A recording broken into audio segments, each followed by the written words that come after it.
स्कंद पुराण कहती है, जिस व्यक्ति पर कर्जा बहुत ज्यादा मात्रा में हो जाता है और कर्जा चूकता नहीं है, आप बहुत प्रयास कर लिए, करोड़ों रुपए का कर्जा हो गया, यहां से लिया वहां दिया, वहां से उठाया वहां दिया, वहां से उठाया वहां दिया, तो निवेदन है कभी मौका लगे कर्जा मुक्ति के लिए सारे वृक्षों में अगर कोई श्रेष्ठ वृक्ष माना गया है तो वो बट का वृक्ष माना गया महाराज। इसलिए प्रशासनिक कार्य के लिए, मानसिक टेंशन में, परेशानियों में बटकेश्वर महादेव का स्मरण किया जाता है। और यदि निवेदन करूंगा बहुत ज्यादा, यदि आपको कर्जा हो गया, बहुत ज्यादा कर्जा हो गया और वो कर्जा चूक ही नहीं रहा, तो थोड़े दिन बड़ के पेड़ के नीचे आप बटकेश्वर महादेव के लिए 1 लोटा पानी, उसमें थोड़ा सा पिसा हुआ चावल पीस के गला लेना, चावल को और पीस लेना, पीस के उस पानी में मिला लेना और मिलाकर उसमें थोड़ी सी हल्दी पिसी हुई डालकर बटकेश्वर महादेव के नाम से बड़ के पेड़ के नीचे अपनी कामना कर कर जो कर्जा हुआ है उस कर्जे का भान देते हुए, स्मरण देते हुए छोड़ दीजिए महाराज। 2 या 3 सोमवार एक ही जगह पर करना, 3 सोमवार बाद वहीं से बड़ के पेड़ की थोड़ी सी जड़ उठा लाना और उस जड़ को एक कोई धागे में बांधकर या तो अपनी गले में डाल लो या अपनी जेब में पटक लो, उसको थोड़े दिन पटक कर रखना, लगभग 2 से 3 महीना पटक कर रखो। वो जड़ जैसे बड़ का पेड़ विस्तार होता है, पानी गिरे ना गिरे, जल वृष्टि हो ना हो, गर्मी पड़े ना पड़े, उसको कोई फर्क नहीं पड़ता, बड़ का वृक्ष आप रूप फैलता जाता है, उसकी जड़ें अपने आप प्रबल होती है। उसी तरह ये बटकेश्वर महादेव कहीं से भी अगर जड़ आपके पास में रखी है 1 महीना, 2 महीना, 3 महीना तक, तो ये जड़ अपने आप लक्ष्मी को पकड़कर खींच कर लाती है और कर्जे से मुक्त कर देती है। बटकेश्वर महादेव का स्मरण सुख का देना महाराज। ऐसा कोई कार्य नहीं जिसमें पशुपति व्रत लाभ ना करो, बस दिल से अगर आपने पशुपति व्रत करा है, बाबा विश्वनाथ के 5 पशुपति व्रत होते हैं, किसी भी सोमवार से चालू कर सकते हैं। बस करना क्या है, सुबह पूजन की थाली लगा कर लेकर जाना है, शंकर भगवान के शिवलिंग की पूजन करना है, मंदिर में अभिषेक पूजन करो, वो थाली वापिस लेकर आ जाओ, घर में रख दो।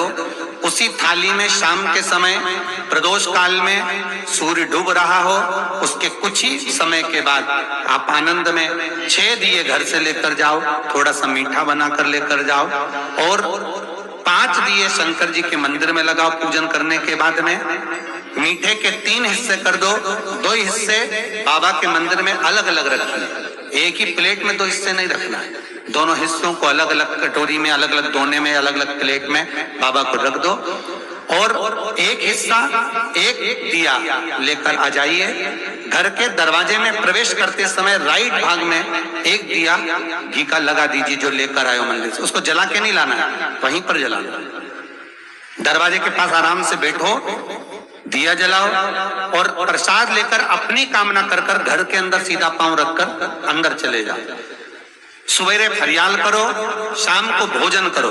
जब भोजन करो उस समय पर जो मीठे का आपने भोग लगाया था भोलेनाथ जी को, जिसका एक हिस्सा लेकर आए हो, सबसे पहले भोजन में वो हिस्सा खाओ। प्रसाद का जो हिस्सा लेकर आए हो उसमें से किसी को वो हिस्से में से प्रसाद नहीं देना, चाहे घर में बच्चे हो चाहे बड़े हो। आपको ज्यादा प्रसाद ले जाना तो अलग से ले जाओ, पर उस हिस्से में से किसी को प्रसाद ना देना।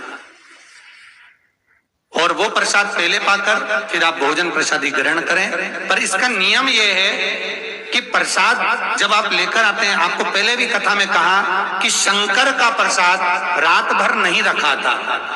जितनी जल्दी आप प्रसाद का हिस्सा लेकर आए हैं, आधे घंटे के अंदर, पौन घंटे के अंदर आपको वो प्रसाद पाना है और भोजन करना ही है। ये नहीं कि सब आएंगे, इंतजार कर रहे हो, 10 बज गई, 11 बज गई, प्रसाद आपका इंतजार कर रहा है। जो प्रसाद है वो आपकी प्रतीक्षा कर रहा, आपकी बाट जो रहा, आपका इंतजार कर रहा। ये नहीं होना चाहिए।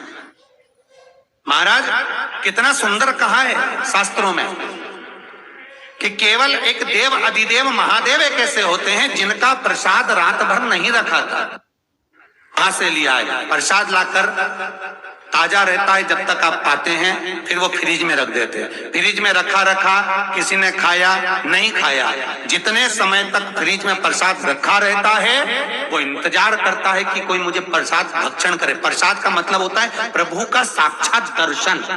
प्रसाद का मतलब ही यही है, प्रसाद, प्रभु का साक्षात दर्शन। वो रखा रखा जब ज्यादा समय हो जाता है तो घर में वो कष्ट प्रदान करने लगता है। हमेशा याद रखो, प्रसाद जैसे ही आए उसका सही समय पर उसको पाओ। रखे हुए प्रसाद पड़ा हुआ है, फ्रिज में रखा हुआ है, बेटा खाएगा, बहू खाएगा, ये खाएगा, वो खाएगा, फिर धीरे धीरे वो बद्दुआ देना प्रारंभ कर देता है, जिससे घर में बड़ी बीमारी फैलने लगती है, बड़ा रोग आने लगता है। तो लोग सोचते हैं हमारे घर में ना तो हम कोई नशा करते हैं, ना हम कोई चीज खाते हैं, ना हम बाजार का खाते हैं, फिर रोग कहां से आता, फिर बीमारी कहां से आती? अर्थात वो बद्दुआ देता है। उसका प्रयोग करो, समय पर करो, समय पर पाओ।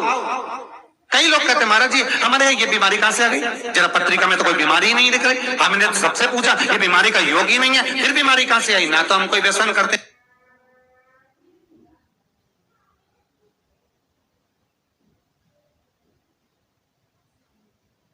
ना कोई मद्रापान करते, ना कोई मांसाहार, फिर ये बीमारी कहां? उसका कारण है कि तुम उस प्रसाद का लाकर महीनों तक पड़ा हुआ है, इंतजार कर रहे हो, खाएंगे खाएंगे, आखिरी में फिर वो काम वाली को दे दिया। काम वाली इतनी चतुर आज के जमाने की, बासी माल खाएंगे, भटक गए।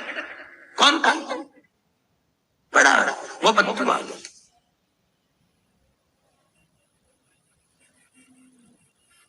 जितना आपको पाना है, जितना आपको लेना है, उतना प्रयोग करो। ज्यादा रखकर बहुत दिनों तक पड़ा है, थोर रखी है, मोहन थाल रखा है, लड्डू रखा है, पेड़ा रखा है, कुछ सामान रखा, नहीं नहीं भाई, जितना बने उतना लाओ, नहीं तो किसी को तुरंत बांट दो, समापन करो। पर अपने यहाँ पर बहुत दिन तक रखकर उसका बाबा स्वयं, मेरा श्री जी बाबा, मेरे तिरुपति बाबा, मेरा गोवर्धन नाथ, मेरा भोलेनाथ, उस प्रसाद के रूप में तुम्हारे घर में कितने दिन इंतजार करे कि मैं तेरे भीतर प्रवेश करूं, पर तू कराए ही नहीं, पड़ा है, रखा रहने दो, मन नहीं करता। शक्तियों जैसा कर्म मत करो जिससे हमें कष्ट मिले। कई लोग कहते हैं हमने पशुपति व्रत करा, हमारा बहुत काम हुआ। कई लोग कहते हैं हमने करा पर हमको अभी तक उसका कारण है कि तुम बहुत देर तक प्रसाद को इंतजार करा रहे हो। तो बाबा भी आपको इंतजार करा रहा है, मेरा विश्वनाथ भी इंतजार कर रहा है। उस समय अवधि का भान होना चाहिए।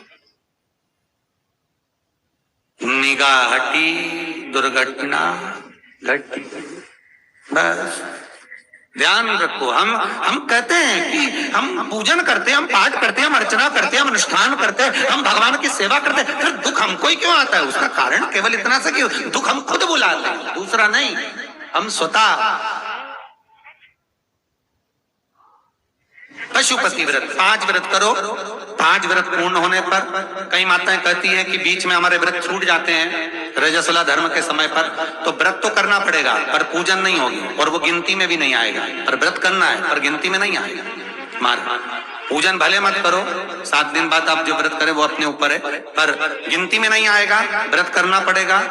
गिनती में तब आएगा जब दरवाजे पर आप दिया लगाएंगे, जितने दिए आपने लगाए उसी गिनती में आएगा। और महाराज 5 व्रत जब पूर्ण हो जाए, 5वां व्रत रहे, तब एक नरियल, श्रीफल, उस पर एक मोली नाड़ा लच्छा लपेट कर उस पे 11 रुपए रखकर, कोई आपको किसी को ना भोजन कराना है ना भंडारा करना है, केवल मोली लच्छा लपेट कर 11 रुपए रखकर बाबा विश्वनाथ के सम्मुख में शंकर जी की वो जलाधारी जो गोल है माता जगत जननी का हस्त कमल, उसी पर रख देना है। विनती कर देना, बाबा मेरी ये कामना से मैंने ये व्रत किया। जो पशुपति व्रत स्कंद पुराण में, लिंग पुराण में, नर्मदा पुराण में में, शिव महापुराण में, पद्म पुराण के अंदर वर्णन किया, वो व्रत मैंने किया। बाबा मेरे इस व्रत को स्वीकार करना, मेरी कामना पूर्ण करना। बाबा को झोली पसार कर प्रणाम करो और अपने घर को चल जाओ। बस यही 5 व्रत का विधान। पशुपति व्रत ऐसा कोई काम नहीं जो ना हो, बस दिल से अगर व्रत किया है तो बाबा मनोकामना पूर्ण तो करे ही है।